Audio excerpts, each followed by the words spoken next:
In this case, will Godzilla and King Kong team up to take on Mechagodzilla or Mecha King Ghidorah? That's a popular theory among fans, and there's plenty of evidence to support it, including a tantalizing couple of moments in the trailer for Godzilla vs. Kong. Here's why Godzilla and Kong's big brawl may be just an appetizer for the true fight to come.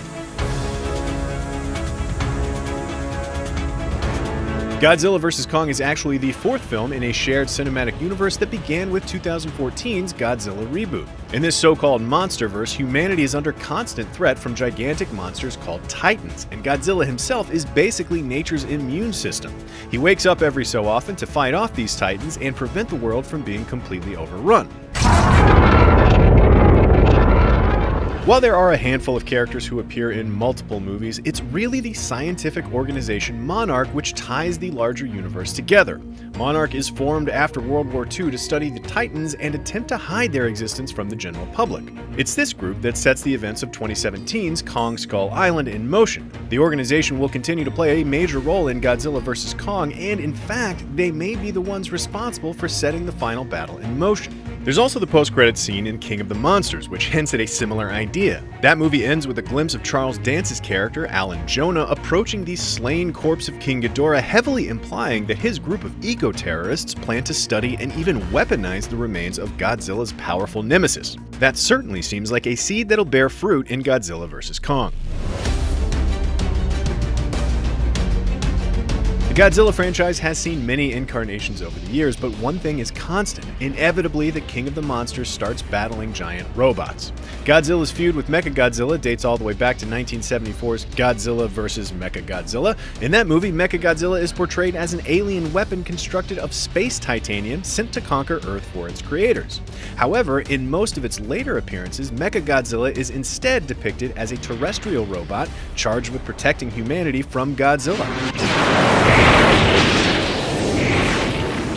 Whatever its current origin story with its vast armory and armored shell, Mechagodzilla usually puts up a pretty good fight. But in the end, it's only ever a matter of time before Mechagodzilla winds up decapitated and explodes.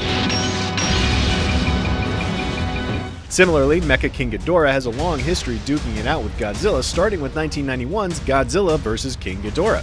In that movie, humans from the future use their technology to revive King Ghidorah and give him a technological upgrade.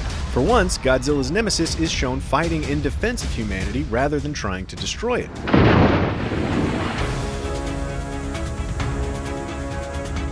As much as we're Again, the post-credits teaser in King of the Monsters hints that Jonah is using the remains of King Ghidorah to build a terrible new weapon. And we might even see a glimpse of that weapon in the first trailer for Godzilla vs. Kong. Those glowing red eyes sure seem like they belong to a mecha giant monster of some kind, don't they? There's also this shot in the trailer of a computer screen that seems to display the schematics for a mechanized Titan. Heck, it could even be that Mechagodzilla is running around wrecking cities in a Godzilla skin suit, and that's why everyone's so mad at whether that threat turns out to be Mechagodzilla or Mecha King Ghidorah, or both. The end result is the same. It's an understandable if misguided mission. And then there's also these Funko Pop figures for the film, which feature variations on Godzilla and Kong, including a Kong with red eyes. Maybe he just needs some Visine, or could we be looking at a Mecha Kong as well here? There is precedent for that, and he's called Mechana-Kong, which is, cooler than Mecha Kong, I guess. For more on this epic cinematic mashup, find out why Kong is so big in the new movie, as well as why Godzilla is acting like the bad guy in the trailer. For all things monster movies, keep it locked to IGN.